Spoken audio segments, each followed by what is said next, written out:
वास करावा, पैसा, शांती, समाधान घरात नांदावे म्हणून श्री लक्ष्मीचे व्रत करतात. हे व्रत केल्याने मनातल्या सर्व इच्छा पूर्ण होतात. श्री महालक्ष्मीची अनेक नावे, अनेक रूपे आहेत.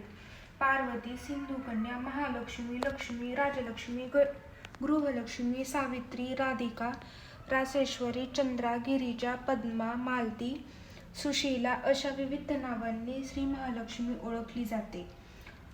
अशा या सर्वानुभूती असलेल्या श्री लक्ष्मीची ध्याने घ्यावी अशी ही कहाणी आहे.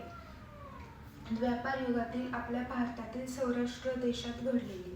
तेथे एक राजा राज्य करीत होता. त्याचे नाव भद्रश्रवा. तो शूर होता, दयाळू होता आणि प्रजादक्ष होता. 4 वेद, 6 शस्त्रे, 18 पुराणे याचे ज्ञान त्याला होते. अशा या राजाच्या राणीचे नाव होते सूरजचंद्रिका.